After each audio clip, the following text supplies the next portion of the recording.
Gabon guztiei, Eusko Ikaskuntzaren mainguru berri batean zaudete. Hemen, Radio Vitoria.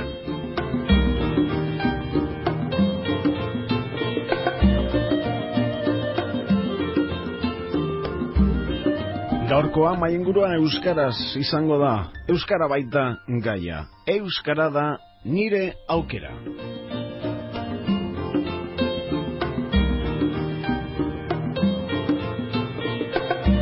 Hiru gonbidatu estudioetan eta hiru neska gurekin. Eta beraz, hasiko gara aurkezpenekin. Zurine Belez de Mendizabal. Euskara da nire aukera tailerraren tutorea. Zurine, Gabon. Gabon, bai. Zer da Euskara da nire aukera? Bueno, berez, Eusko Ikaskuntzaren gazteria saietik abiatutako tailer bat izango litzateke, hiru lurralde desberdinetan burutu duguna, Gipuzkoan, Araban eta Bizkaian egin da. Eta, bueno, asmoa zan hiriburuetako euskararen errealitatea ezagutu, baina baita lurralde bakoitzeko herri baten realitatea euskarari dagokionez. Ezagutu ikerketa baten bidez? Bai, ikerketa bat egitea, hala ere beti ere hau izango litzateke, ez da izango gauza zientifiko bat moduan planteatuta, izango litzateke gehiago, gero hausnarketa batera edo eramango gaituen ikerketa bat. Portzentaiekin eta jakiten zenbat euskaldun, zenbat ez hasi euskaldun edo zen olako ikerketa? Ez, berez gehiago izan da behatzea. Behatu entzun, jenteak nola hitz egiten duen edo, zein dan bere lehenengo hitza erabiltzen duen naturaltasunez gaztelanea edo erabiltzen duen naturaltasunez euskara. Eta gero badakiten, uste dugun badakigula leku baten eta errealitatea bestelakoa dan jakin, eta pixkat. Eta dago emaitzik? Hombre, emaitzak zehatzak ez, baina pixkate bai, egon gara orain dela azaroaren 13-tik 15 bitartean aterpetxe batean da konklusio batzuk ateratik. Eta lurralde bakoitzean daude partaide ezberdinak. Arabako kasuan zenbat zarete edo zenbat diren? Nirekin 10. Ez 11 barkatu. Araban? Hori da. Baina, Arabako kasuan ez dira bakarrik arabarrak, daukagu Gipuzkoarra, daukagu Nafarra, daukagu... Eta bi adibide ditugu mai hontan ere bai, ezta? Blanca López de Juan Abad eta Julene Maia Abasolo. Julene, Blanca, Gabon bioi? Gabon. Beraz, Araban egin duzu lan, ikerketa hontan Araban. Hori da, ni Nafarra naiz, baina hemen ikasten ari naiz, hemengo kampusen Gasteizen, eta orduan, irakasle batek komentatuta, interesatu, eta lan honetan sartu nintzen, ikerketa behaketa honetan. Eta hori orduan Gasteiz eta Aramaio ingurun ibil naiz ni, Arabako talen sartuan nintzen lagoaz, eta hori eta Zurinek erran bezala gazte hartin mutu gara, eta naturaltasunez, lehenbizko hitza zein ateitzen zitzaien ikusi, eta gero, eta nola ibiltzen ziren, euskararekiko zei jarrera zuten, eta... Esan duzu Aramaio, beraz, azkenien bakarrik ez dira hiriburuak izan? Ez, hori da, provintzia bakoitzin hiriburun ibil gara, eta gero herri hautatutako herri baten. Aramaio, euskaldun gehien duen herria, printzipioz. Printzipioz, bai. Bai, eta gero zeuelako beste atal bat ikertu behar genuela, euskalkien atala, eta egon ginen pixkate pentsatzen Araban zein izan ziteken, eta igual dukize zakena holan euskalkia, Aramaio zala horregatik ere bai, euskalduna bai, eta baina euskalkia zeukana. Nongo euskara, hitz egiten dute Aramaion? Nahazte bat? Bizkaitar, bai. Bizkaitarra. Ez daukate oso definituta. Dago, Aramaio ere horretan dago mugan, ez da? Bai, hori da, Bizkaia Gipuzkoa hor dago. Bueno, behateka edo ikerketa kasu hontan, ez dakit, esaten dugunean, ikasi edo jakin nahi zenutela nola zegoen egoera euskararekiko, eta ez dakit, badakit emaitzekin berriz galdetzen dizua baina ze ondorio atera dituzue edo egindako lan horretan? Araba mailan. Ni adibidez Gasteizen ibilen ez batez ere, Aramaion Blanca, orduan Bino, adibidez, ikastola batera egon ginen, Mendebalde izeneko ikastola batera, eta erran bezala gaztekin ibili ginenez, gaztik behatzen, orduan horik 17-18 urte tarte hortakuk ziren, eta orduan klase baten sartu ginen, eta horixe, begira ez, ni lagun batekin joan nintzen, eta lehenbizko hitza zein zuten, eta alde batetik espero genuen ez, Gasteizek beti fama hori izan du, ez, euskara gutxia ditzen dela, entzuten dela, eta orduan espero genuen, baina nahiko gogorra izan zen, ikustia nola erdaraz bai ikentzuten, gazteleraz, gelitu gabe, irakasleekin taola euskaraz orduan bai, baina beti hezkuntzari lotuta ez, irakasleri bakarrik euskaraz, bertzela lagun artein beti erdaraz, eta gainera, batez ere nik joan den asteburun adibidez, denak elkartu ginenean, azpimarratu nuen konsideraziorik bat ere gabe aritzen zirela denbora guztan gazteleraz, euskararekiko konsideraziorik gabe. Ordan, kontzientziazio maila oso txiki ikusi nuen. Erabilera, beraz. Eta erabilera ere...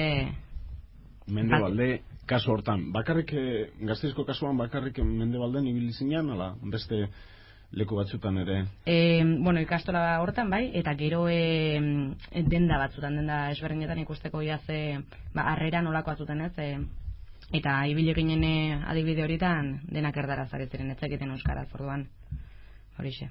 Dendatan, harrera beti erdarazkoa. Aramaion sorpresak izan ditugu zeren, eta Gasteizen genekien gutxi gora bera, euskaraz gutxi egiten zela, baina Aramaion, Zurin eta Bio joan ginen institutu batera, Arrasateko institutora. Arrasate du izena? Ez, Arrasaten dago. Ez dauelako. Aramaioko biztanleria dau, baina... Aramain bakarrik ez daite zenbagarren mailara arte. 12 urte arte, lehen eroian mugitu behar da. Bigarren hezkuntza ja kanpuan.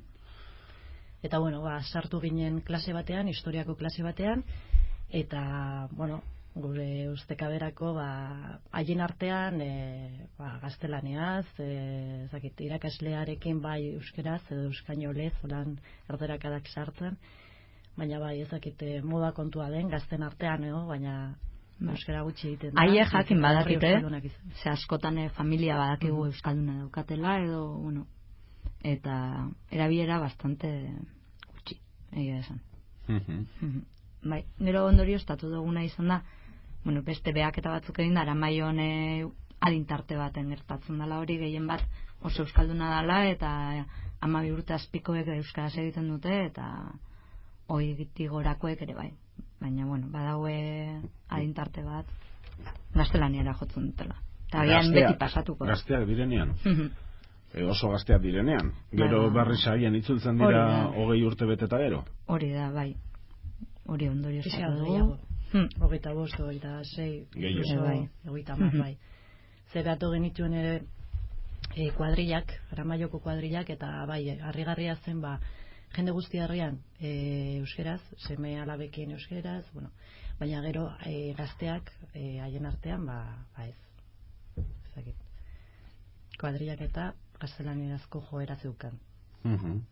Eta hori lotuta daudela Arrasaterekin, beti Arrasateren inguruan hitz egin dugun, pensatzen herri handi bat dala, baina herri euskalduna, da hango esperientzia komunikabideekin ere aintzindaria izan da, baina Arrasaten ere, hau gertatzen da. Bai, zalantza barik.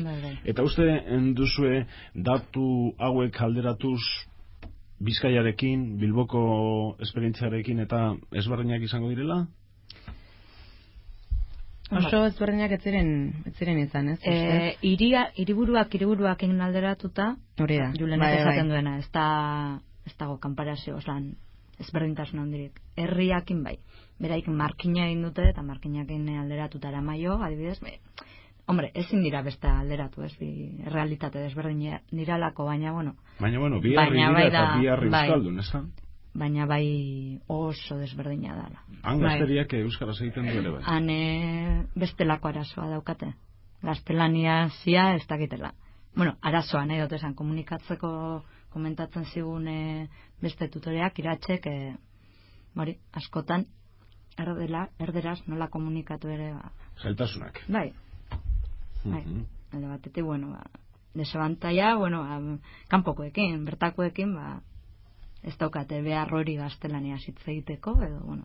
Beraz, gezurra dirudien arren, Araban gazteria ez da euskararen bultzatzailea. Entzuten baldin badegu gehiago euskara azkenengo urtetan, agian da familiaren kontu bat, edo umeekin egindako lana, gaur egun bagara arabarrik gure semei euskaraz egiten diegunak txikitatik jaio direnetik, hori horrera pausu bat izan da. Hala ere, dendekin nire impresioa da askotan ez dakigula dendariak badakiela euskaraz ere bai, baina esan dezu galdetuta ere erdalduna zirela. Bai, aldi berean hori ere aztertu nahi genuen, ez? Ia lehenengo hitza zein zuten, baina gero igual zukerran bezala ez, igual bazekiten ez eta lehenbezko ordara ohitura zerabili, igual bazekiten eta ez. Aritu ginen hasieratik euskaraz zaola eta ez zekitela.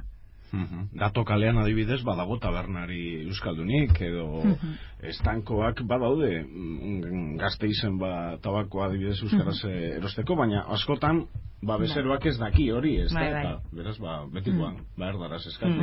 Bai, ez denda gutxi batzuk izan ziren, ez, orokorture.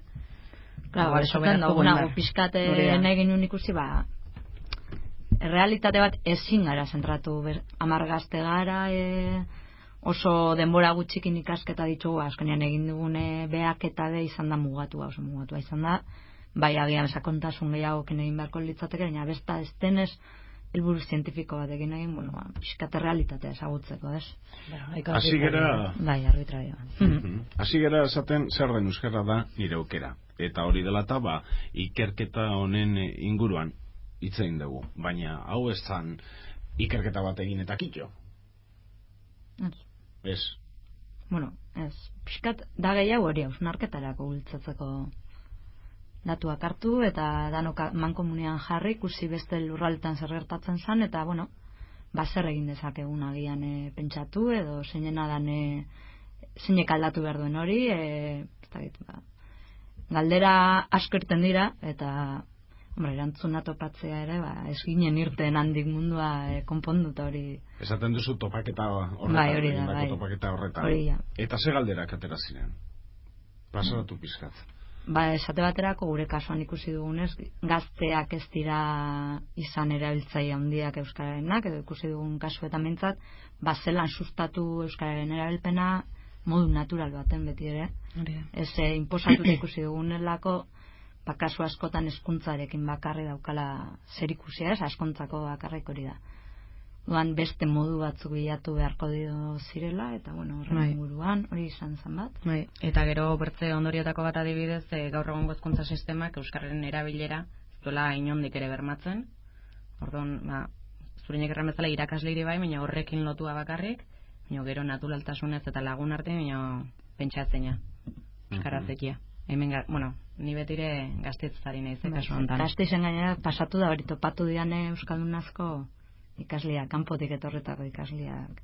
Zan dira, Gipuzkoarrez hitz egiten zutenak, eta, karo. Bai, euskara, zu adibidez ibili zinen Blanka, ez, kampusen. Bai, unibertsitatean doan, eta horre, euskaraz egiten zutenak, argi eta garbi Gipuzkeraz, edo Bizkaieraz egiten zuten, orduan, etzien hemengoak. Bai, gero ateratzen bai, inmigranten kontua, bai, euskara eta atzerritarrak, aber nola moldatu, baina, gaiak planteatu bai, baina gero, erantzun edo...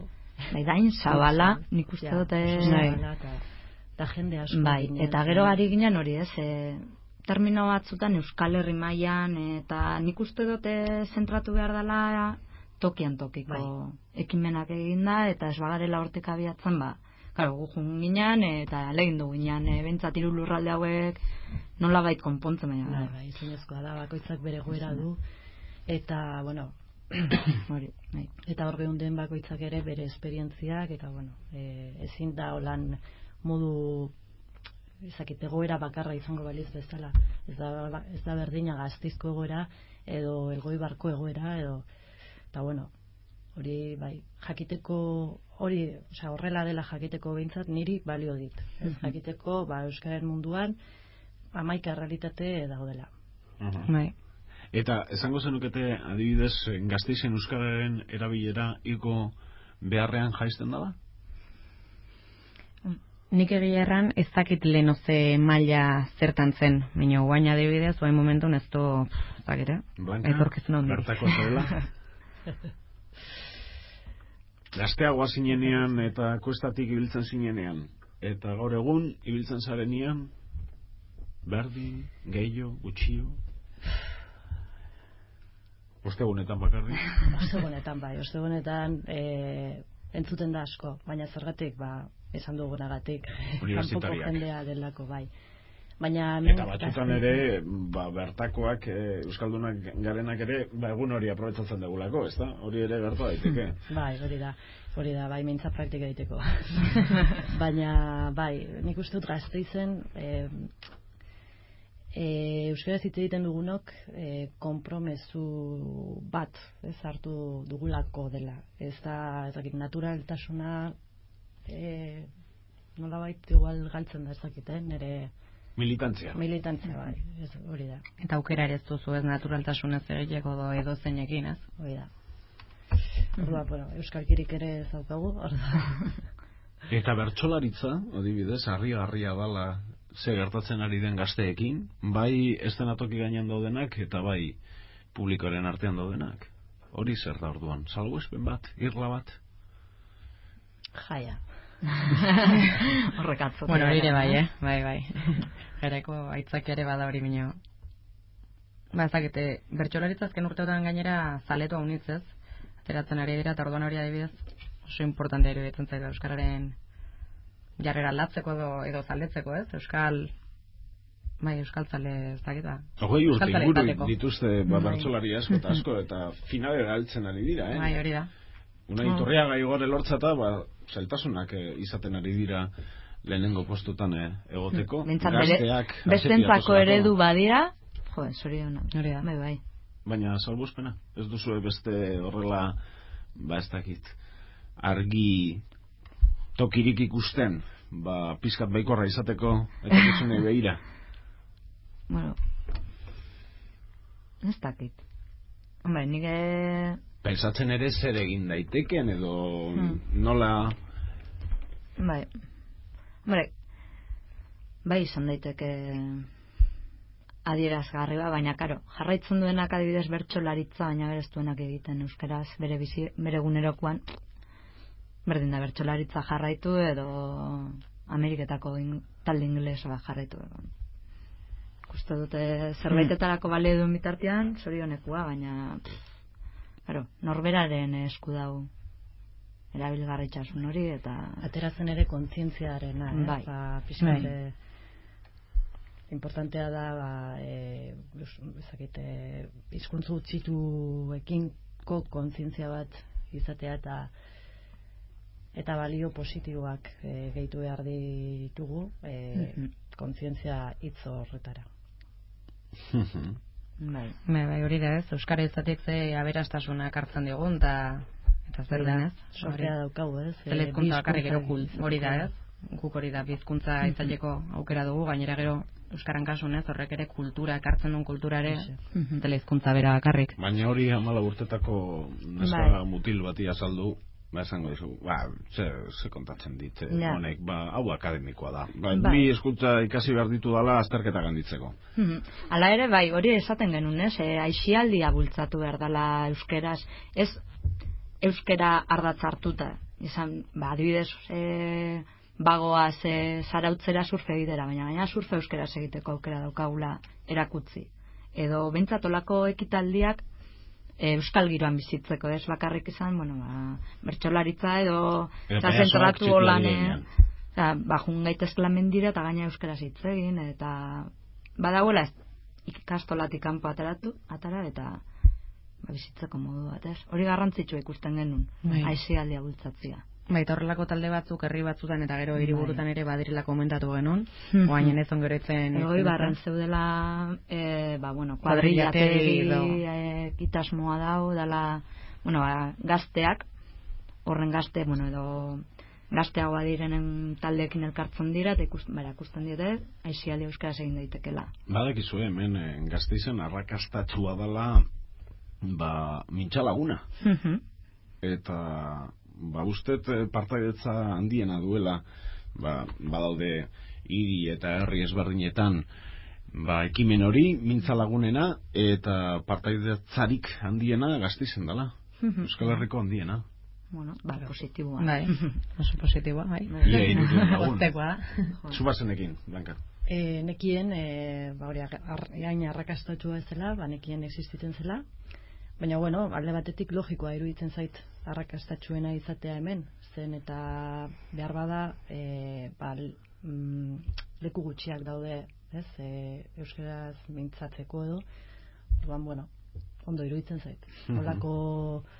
Olako jarduerak eta ondo daude bai. Bueno, eta gero badago ere beste gauza bat, gaur bertan irakurtzen nuen berri bat, agentzietan, nola banatzen dugun 24 orduak zer egiten. Zeintzuk diran, gure zer eginetan, zenbalo egiten, zenbalan egiten, zenbat lagunekin, zenbat geure gorputza garbitzen, eta bar. Eta bazegoen hor tarte garrantzitsu bat zala komunikabideena. Gero eta gehiago erabiltzen degula denbora, prentza, irratia, telebista, internet, bueno, komunikazio ezberdina jasotzeko. Hortik, ze ikusten duzue? Adibidez, ikusten duzuen Euskal Irrati Telebista erakargarria da gazte batentzako? Nik ez duten ikusten erakargarria da askotan erabiltzen duten, bueno, izkera modua edo ez dela natural ikusten. Eta Euskara aldetik hori, nik ez da gero gazte batentzako, karo hori izango da programaren arabera, baina orduan natural zer esan beharko zuten, edo nola esan beharko zuten, supera handia eta horrelakoak? Baina batzutan fortzatu ikusten da esaldi batzuk ezin dituzkela erabiliko inoiz, eta geratzen da oso jasoa bezala, eta errizkera igual gehiago hori naturaltasun puntu hori ematia. Bai, hori da. Bai, adibidez batzutan, eta ni harritua ez, esaldik zei luzeki jentzu zen, eta ez zer ulertzen, ez dakezu zertaz ari diren, gainera euskaraz ez... Baina ze saio hori buruz ari zarete, informatiboa, orokorrean. Bai, hori da ez dakit. Nik batez ere hori ikusten dut, esaldiak haitz luzeki jentzu zela, eta orduan azkenin gainera euskaldunak normalin beti neko motxak itentzugu esaldik ez, eta hori xe, orduan azkenin galtzen zara, meio zertaz arezu nahu. Eta hori azkenin ez zezu atxegina ez, iten hori. Nik ezin dut ez zara. Etzale ikusle. Naiz oso telebista zalea, orduan. Baita lere batez ere gure behaketan prentsa eta aztertzen egin gara ez telebista, orduan. Bai, gehiago dugu erraitekotan. Arrasagoa da telebista piztea egunkari bat erosta baino. Bai, hori bai, zalantza barik. Orduan, ez dakit, nik etxean ez daukat gazteriaren referentziarik, ez da, baina umeak dira, eta badibidez ikusten dute astero ohitura bezala, goazen, usteet. Bai, hori egon ginen izketan horren gainean. Baina nik adibidez ez dut. Oso txikia dira. Oso txikia dira. Baina, behatzi urte. Ez dago horrela referenterik gazteentzako, zerbait denek ikusten dutela edo, bueno, badago referente bat asko entzuten ari dela azken bolada honetan, ez? Baia semanitako Ziklao eta gauza hauek, Tuneaus eta ez dago referenterik euskal ez da egit. Ez etotzen, ez? Ezak Guazemank eta... Guazemank adibidez, gero Guazemanken bentsat bakoitzaren izkera mantentzen edo saiatu dira, eta nikor... Bai, Guazemank adibidez, joan dela, azken edizion, oain irugarrena, zemagarrena segotan ezakita, aurreko edizion, bueno, ezakit non irakurri nunik Euskal Telebistako programarik ikusien azela eta arrakasta hundien zantzuena. Eta igual hori bakotxak bere euskal zuela. Niretzako da oso aberasgarria, askotan zentratu gara hainain danontzat egiten, eta bera arrotza egiten zaizkigula beste euskerak ere. Belarria egiten juteko bentsat, ulertu edo, Beraz, ez dakit, hor daude kontraesan batzuk, ez da, euskaldunok egiten ditugunak, adibidez, orain berehala izango da Durangoko azoka, gazteak ikusten dira. Bai. Euskal kulturaren inguruan, edo izango da tabarren inguruan. Hori bai, gero montatzen dana ostean. Baina orduan, azokan sartu euskaraz egin, eta gero tabernara joan, eta arderaz? Igual olako itzorduetan gero mantentzen da euskarazko jarraitzen dute euskaraz egiten, baina gero benetan eguneroko bizitzan. Hemendik ez dugu nahi esan kuadrilla berdinak, denak egiten duten ikerderaz. Hori beha esan behar da, baina ez dakit. Agian alakoetan edo bertso txapelkeratara doa zenean egingo dute euskaraz, baina agian irtetzen dira urrengo gunean, eta hori ja talde bakoitzaren araberakoa eta pertsona bakoitzaren araberakoa. Beraz, ez dakit, margotzen didazuen etorkizuna nahiko beltza euskararentzako. Hombre, nik uste lortu behar duguna dela hori kontzientzia berpiztia eta militantzia hori berreskuratzea. Gurasuen edo lehen zeuen egoera txarra zan, eta nola baiteko militantzia zeuen, eta hori dana dau, baina bere garaian debekatuta zegoenez, bazegoen hor motibo bat. Hori da. Gure hizkuntza debekatuta. Orain zen izan daiteke motiboa. Guztiz kontrakoa. Hor eztabaidan aurreko gunean atea zen neska batek esaten zuen katastrofearen alde zegoela, militantziaren kontra. Eta hori behintzat niri hausnarketarako bida pixka bat jarri ninduen. Eta, badago denetarik, hau da, egia da hori, lehen, derrigortuta zegoen eta jende asko nahi zuela hitz egin, eta oain behartuta maten du justu kontrakoa ematen nahi dela. Orduan, bilatu behar dugu oreka. Baina nun? Hori kalean bilatzea oso zaila da, baten batek bultzatu beharko du. Nik uste norbera ez badala bultzatzen. Nik uste dut hortan importantiena kontzientzia ziua dela. Orduan, hortik hasi behar dela, gero jenek ikusteko euskaran egoera zein den horren berrire barko litzatek edo, ikusteko egiten jo ez dela eta beste gauzatxo bat, ez dakit, agian zuek ikusi duzue edo somatu duzue, euskararen inguruan neskak dira protagonistak? Mutila baino? Hemen 3 neska daude, eusko ikaskuntzaren barruan uste langilegoa gehiena emakumezkoa da. Izan daiteke. Izan daiteke? Ez dakit. Esan da. Ez dakit kampusean. Galdera hori. Bai, esaten dute gaur egun unibertsitatean neska mutila baino gehiago dela. Igual, bai. Edo euskararekiko grina berdin dio. Ez da sexuaren arabekoa. Ez da. Ez dut uste, Nikola enpinatzut ikusten ez. Hori da. Bueno, hemendik aurrera, orain, zer egin daiteke edo behintzat egin da hausnarketa, eta hausnarketa egin eta gero, zer? Eusko ikaskuntzak zerbait bultzatu nahi du, utxuneak bete nahi ditu. Printzipioz, nik ez dakit beste honekin lotuta ekimenik egingo duen, bai egingo duguna da, dana jaso dian ideiak dana bildu txosten baten, eta edo eragilei bidali, edo interesatzen zaienei, eta haiek ere euren partetik jartzea. Entzulek ere pentsatuko dute, eusko ikaskuntza, zeharraroa den gau, gazteriari buruz hitz egiten, eta gazteekin hitz egiten, eta bertako langileekin gazteak, eusko ikaskuntza bera ere duen irudia gizartean agian ez da benetazkoa. Eusko ikaskuntza, ez dakit ilustratuen instituzio bat, eta kaballeritos dazkoit, eta horrekoak, ez da? Eta barruan, gero barrutik ez da horrela. Denok langilean 80, bazkideak beste gauza bada, baina langileak gaztiak. Eta gero aparte 2007 urtean sortu zen gazteria saia. Irudi hori aldatu nahi duela.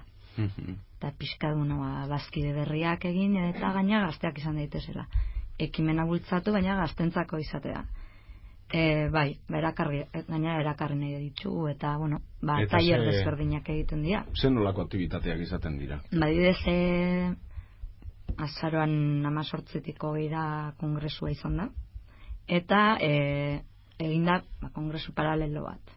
Bertan gazte foroa deitu zaio, aurreko kongresuan egin zen, eta egiten dena da, jarraitzen ditu ardatz berdinak eusko ikaskuntzaren jarritako ardatzak, baina unibertsitateetako ikasleek aurkezten dituzten lanekin. Beraiek dira protagonista. Kasu honetan garapena eta hori da, bai, justizia, bai.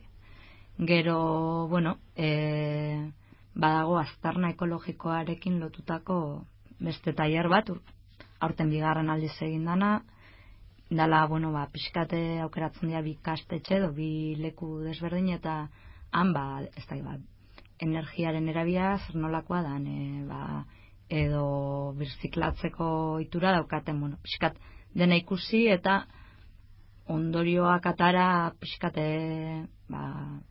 gerora zer hobetu daiteken gomendatzeko zentroei. Gero zer gehiago, aurreko egunean egin zan Donostian bai. Gipuzkoako Foru Aldundiarekin batera, baina parte hartu erabakitzen duzu, Blanka egon zen parte hartu. Bai, gazte foro bat antolatu zen hor kursalean, eta bueno, ezakite 40 gazte ibili ginen, pixkat Aztiker enpresak egindako txostenarekin aitzaki, pixkate bortxakeria eta politikaren inguruko ura Markel Olanok aurkeztu ditua. Hoixe. Bueno, emaitzak izan ziren hori, gazteok oso individualistak ginela, politikarekiko inolako gertutasuna edo, ez? Orduan, horri buruz hitz egin genuen, egun osoan, eta mai borobileta, nahiko... Eta, bentsate sartzen da gaztien, edo ardurak egartagatasun hori, ez? Betetzeko nahi horrekin gazteria saia. Ondion gaztia da, bera bebai, 2007 bakarri da, martxame, Ado zaudete, gazteria nahiko individualista da? Gizartea bezala, gero eta ez? Baina hori ez da nire ustez gure politikarien erruz baizik eta globalizazio edo teknologia berrien eragina, ez? Azkenean, gero eta gehiago sartzen gara etxean, daukagulako ordenagailu bat. Baina hori batzuk. Bai, dudarik gabe. Baina orokorrean esaten dut. Ni ez da edan individualistanik, bai norberan, nik uste individualista igual bai, baina zentzu honian be bai. Nire garapen pertsonala bilatzen dut, nire... Eta gero ikusten zane ikerketa hortan adibidez, politika gaiekiko igual bai dala garela, pixkatu rutitik ikusten ditugu politikariak, ez gara nahazten politikariekin, baina gizarte, ez dakite, gobernuz kanpoko erakundiekin, bai, herriko gaztetxeko asambladan sartzen gara. Hor dau desberdintasuna ikertetutakoan nartzen. Batzutan kontrasanak ematen du, ez da? Batzutan hori, individualista ze puntura arte. Garen, ez? Igual herriko gauzetan bai murgiltzen gara, baina politikan ez du jaken nahi ezer urrutiko gauza bat ala. Bai, ez gara sentitzen, uste, olako ez dakit konklusioa izan zen, hori ez garela sentitzen igual identifikatuta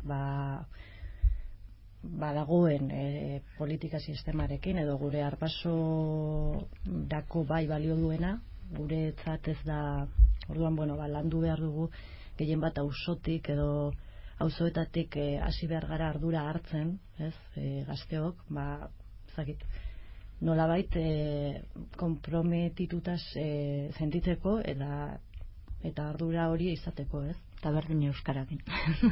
Horre, euskara gizarte, hitz egiten ari garen gizarte horretan, ni, ez ditut bolada honenak ikusten euskararen zat, hizkuntza bezala, zergatik, beti jende askorentzat alegin bat suposatzen du, eta ez dakit, gizarte honetan gauza arrezak gero eta arrakastu, edo gauza arrezek gero eta arrakasta gehiago daukate, ez da? Eta utopiak eta horrelakoak iruditzen zait orain dela 20 urte bazu dela gehiago gizartean, ez? Oraingo gizartea ez da oso asimilatu egiten dugu dauena, eta alere, nire adibidez euskara ikastea batzuk, zaketaien batetik gotxi batez ere ez, alegina handi bat ezala ikusten dute ez, hori ikastea baino. Gaur egungo hezkuntzan txiki-txikitatik ikasteko aukera duzu, orduan, gero ez dut ulertzen nola, 18 urtetako gazte batzuk adibidez, ez diren gai esaldi bat, nahiko zakin naturaltasunez hasteko, eta gero trabatu gabe eta egiteko orduan nor. Askotan ez dakitelako euskaraz egiten, baina ez bakarrik 18 urtekin. Ez da 8rekin edo 12rekin ere. Esan nahi dut. Ama hizkuntza ez bada, edo ikastolatik edo eskolatik kanpo ez badut erabiltzen, oso zaila da gero euskaraz ondo egitea.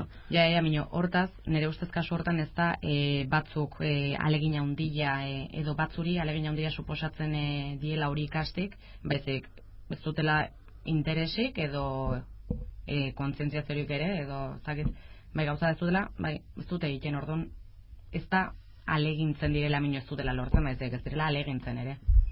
Bai. Nik uste hori dela gertatzen dena. Ja, frustratu moduan eta hori gertatzen zait niri adibidez umeekin, gurasoak erdaldunak izanik eta klase berdinean egonik, bi umeak batek oso ondo egitea eta besteak oso gaizki, orduan esaten dezu. Hau nola da posible. Bera ere paso egiten dula edo azkenean inguruak, ez? Ingurukoak etxean ez diotela inolako garrantzirik ematen edo bai, eta gero gertatzen da. Azken asteburu honetan Arabako, Bizkaiko eta Gipuzkoako taldeak elkartu ginenean komentatu genuen bertze gauzetako bat izan zen, adibidez erdaldun bat edo euskaraz ez dakien bat euskarazko batekin ez barkatu. Euskaraz badakiten bi bai, ez dakit, konversazio bat izaten ari direnean, batek erdarara jotzen badu, orduan euskaraz ari denak, hasieratik euskaraz ari denak, erdarara joko du azkenin, ez? Orduan hori ere komentatu genuen azkenin, gure artean ere euskaldunan artean edo ezain euskaldunan artean erdarak irauzten dula. Ez, zein konversazio bai, orduan guk ere adibidez hori gure failozat hartu genuen, ez?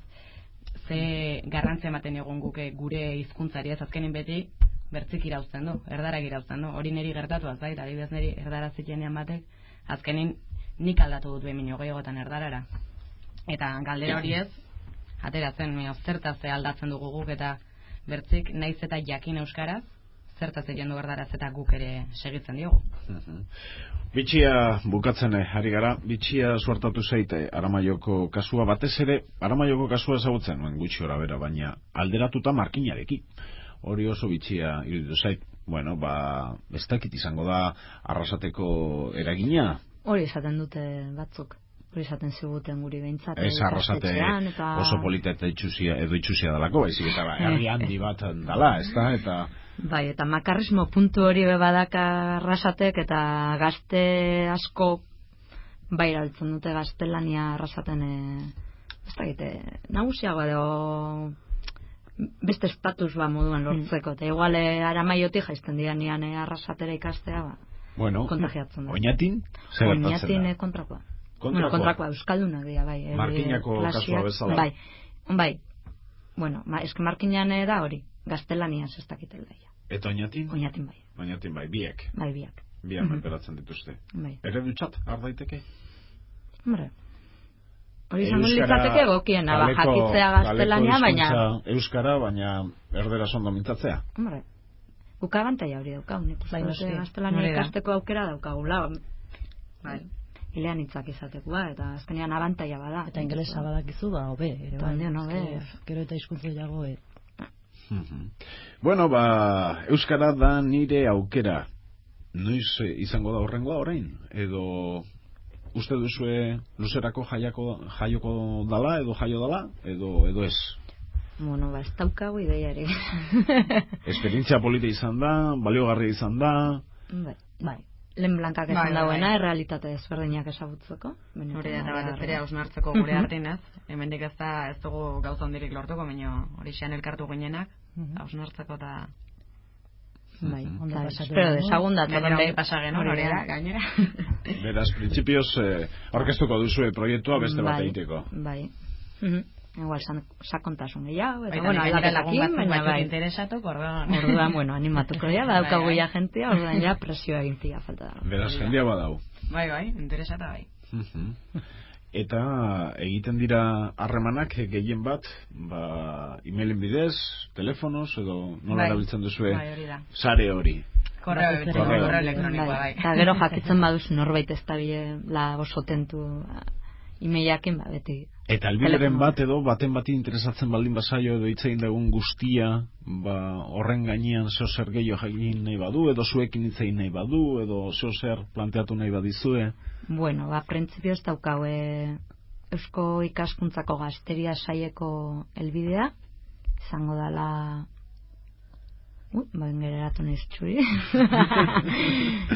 eigazte uste dudala eigazte.com eta gero bestela badaukagu Eusko News Gaztea, hor kaleratuko da alde berezi bat begiratu ditugun gauzenak, atera ditugun ondorioen gainean. Eusko Newsen barnean badago tarte bat Eusko News Gaztea beste astekari bat, eta hortxe ostiraletan kaleratzen da.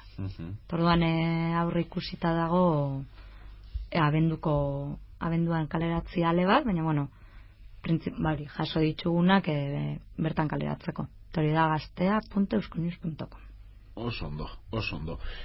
Hau da ekimena, euskara da nire aukera, eusko ikaskuntzaren barruan jaiotako ekimena, eta gazteriaren ingurukoa, gazteria zaila bultzaturikoa, beraz, eskerrik asko egindako lanagatik, eta eskerrik asko gure entzuleekin egoteagatik batarte honetan. Beraz, Blanca López de Juan Abad, Julenen Maia Baslo eta Zurine Bele de Mendizabal, iruei, eskerrik asko. Eskerrik asko. Eta entzule, badakizue, datorren asteburuan, hemen egongo gara berriz. Radio Vitorian, eusko ikaskuntzaren inguru berri batean. Aio!